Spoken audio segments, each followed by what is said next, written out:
Hey, welcome back to the Unbiased Room.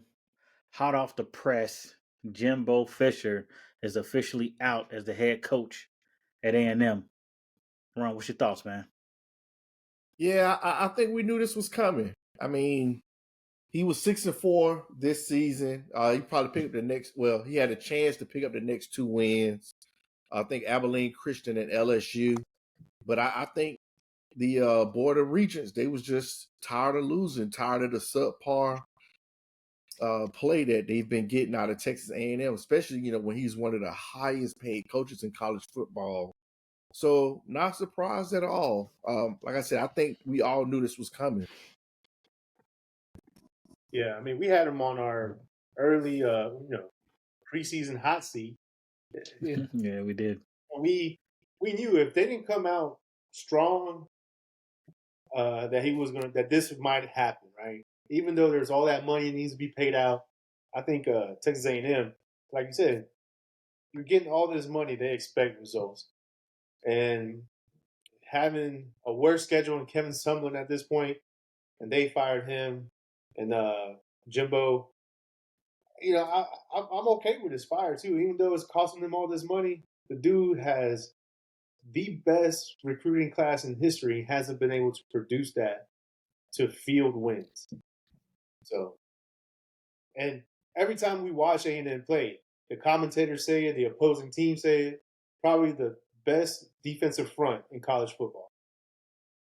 And he can't win games. All right, so a little quick fact, man.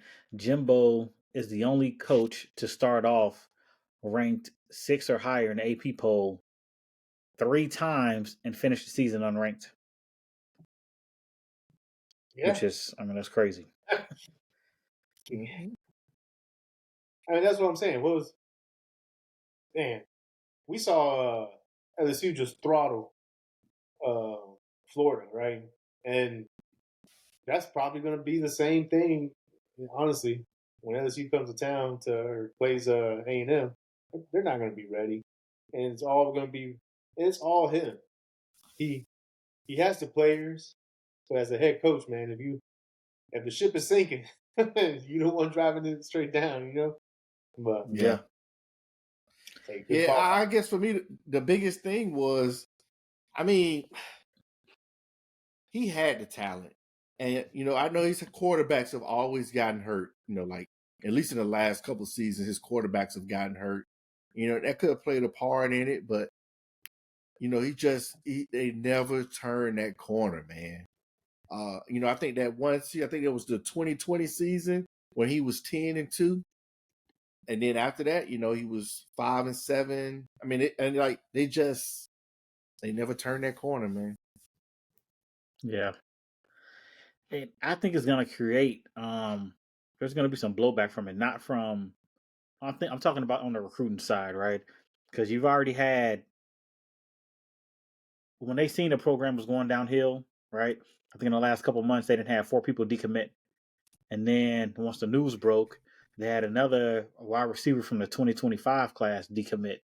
So I think it's going to create a domino effect, and a lot of kids will be decommitting just because of the uncertainty.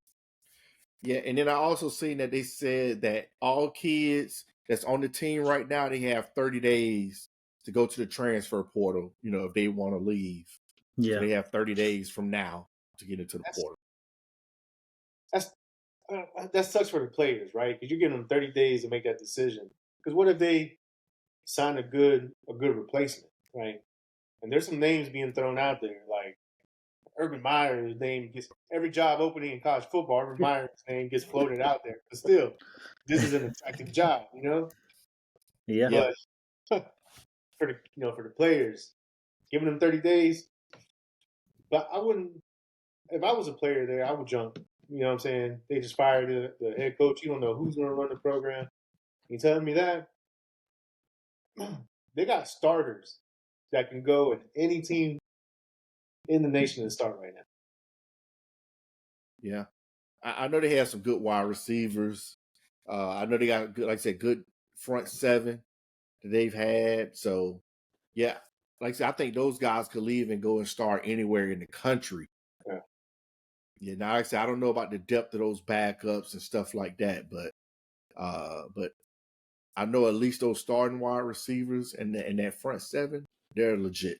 So let's talk about some of the people that we think might be replacing him. So from the article that Andy Staples put out on 3, at the top of his list, he had Duke's head coach Mike Elko, who has ties to A&M, who, some of those staff members, they all worked together at one point in time. And yeah, I don't think that's a bad. I don't think that's a bad choice. I mean, he's taken that Duke program, he's turned it around. I mean, Duke was a laughing stock of college football, and they've been very competitive the last 2 seasons. It kind of sucked that Riley Leonard got hurt this year, because if he didn't, they would have been probably playing in one of your top tier bowls this year. Yeah, I So, agree. and that defense, man, nasty. yeah, So I think Mike Elko is maybe that type of person that you could bring there. I mean, he's homegrown. So I don't know. He would need some help on the offensive end, but we'll see. I think that is an upgrade from Duke to College Station, right? That's a good, upgrade. If you're going to jump ship from Duke, who you have running, going in the right direction, that's a perfect place to go. Ain't nobody gonna be mad at him for going to No. Texas A&M. Like, and he's doing it. He's proven it at a weak football school, and he's competitive. He was competitive in Florida State, competitive with Clemson. So I think it's a good move. That would be a good hire. So some of the other notable coaches that I can't see leaving, but I mean, you never know in this game, man. Some people make business decisions. Oregon's head coach Dan Lannon, Florida State's head coach Mike Norvell, Washington's head coach Kalen DeBoer. Like, do y'all see any of those 3 guys leaving their current situations to go try to turn the program around when they already got their programs humming? No, Dan Lanning. Nah. Tell you what, Oregon's gonna deep. If he even flirts with the idea, Oregon's gonna throw money at him. Yeah. Mike Norvell at Florida State, man, he's on pace. If they win out, he'll be in the playoffs this year. Probably one of the best recruiting areas in the nation. I don't see him going. Yeah, I agree. I don't see either one of those leaving for that Texas A&M job. I mean, Oregon's moving to the Big Ten next year. They're going to be in the other conference that's some going to be, say, comparable to the SEC. I mean, why jump from the Big Ten to now possibly the SEC? Because they're going to be the 2 heavyweights in college football. And Mike Norvell, like I said, he's building a powerhouse down there in Florida State, slowly but surely. I wouldn't take that and then go to Texas A&M. I know Jimbo did it, but I think Jimbo's leaving had them upgrading a lot of the facilities and stuff like that was the reason that Jimbo left. I think Norvell is good at staying put there. Now, DeBoer at Washington, I don't know. I'm reading right here. This Texas A&M can't afford his buyout at the $12 million buyout, but you're talking about what, $87 million invested in getting a new coach, because you got to pay Jimbo out, and then you got to buy out a new coach to come in. I just don't see that being. And then you got to pay him to coach your team.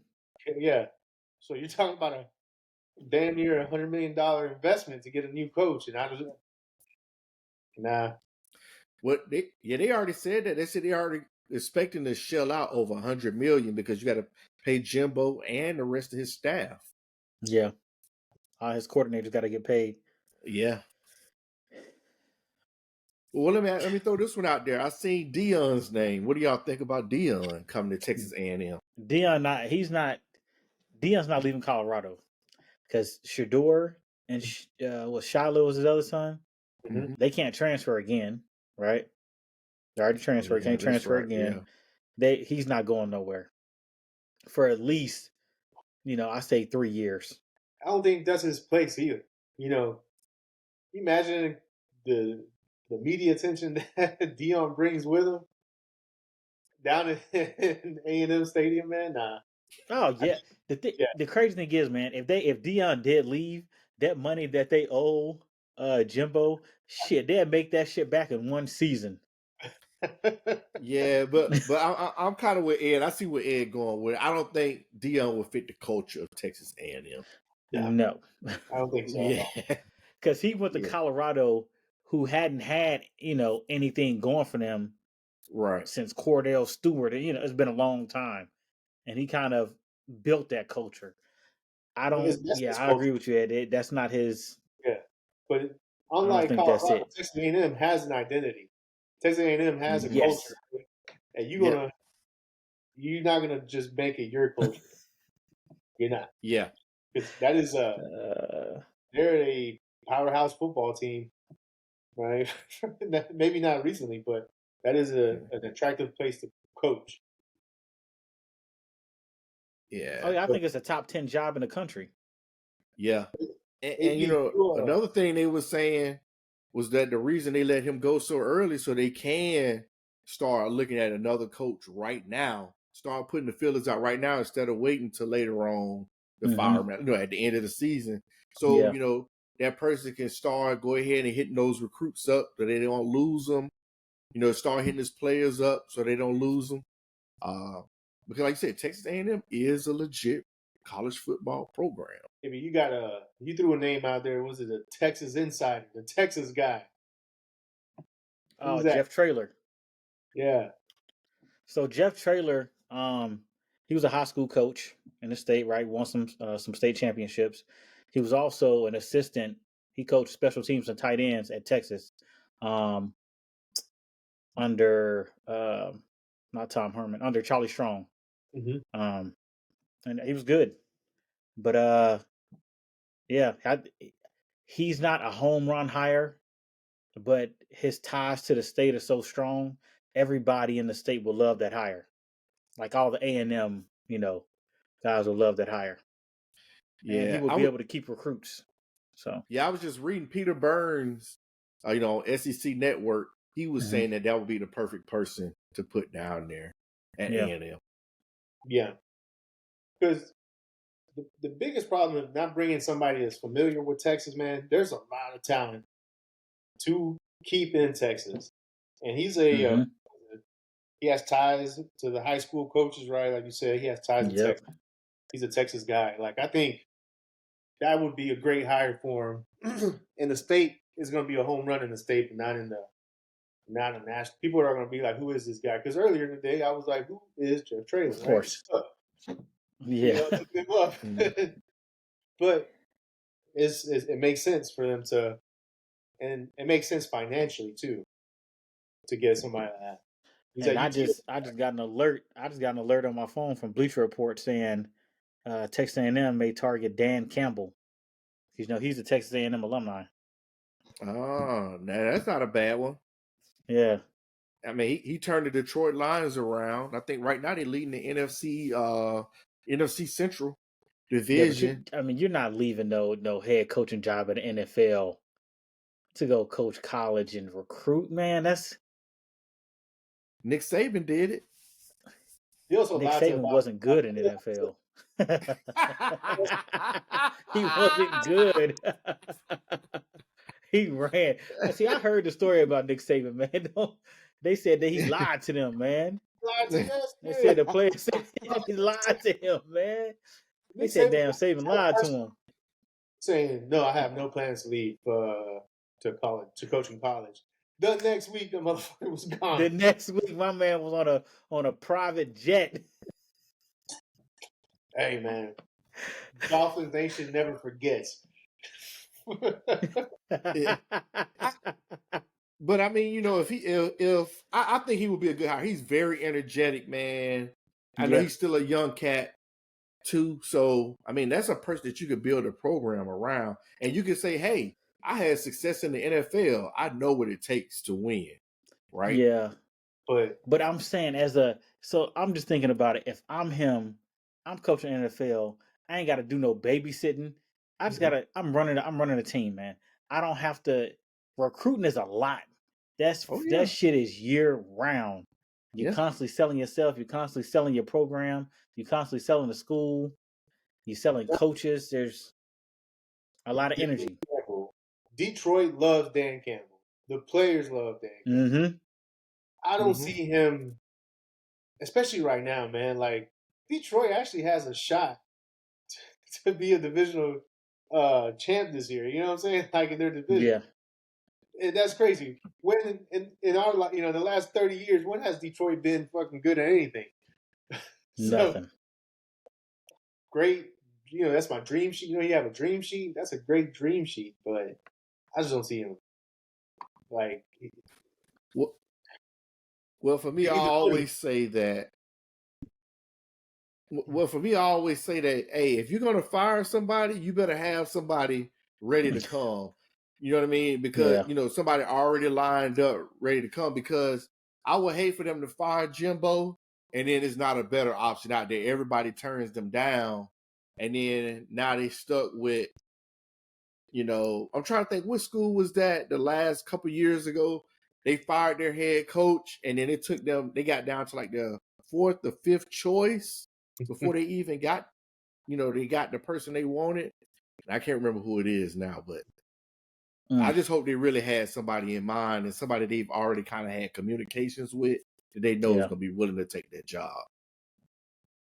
Hey, man, they have a head coach up in the booth right now, man. I'm telling you, Bobby Petrino. But college, man, college works different than NFL. In NFL, they have to put out what people they're going to interview for that head coaching job. Right. And college don't work like that. You got the board of regents. Somebody can go find their own person and bring that back to the board. Like, hey, I think this guy is good because of X, Y, Z, and they'll vote on whether they're going to interview him or not. Yeah, and usually had them firms too that give them good candidates and stuff like that to hire. Yep. So you got people coming from everywhere and trying to make a decision together. In the NFL, it don't work like that. So they could be doing some sneaky stuff behind the door, ain't nobody knowing about. You know what I mean? Because they don't have to announce anything to nobody.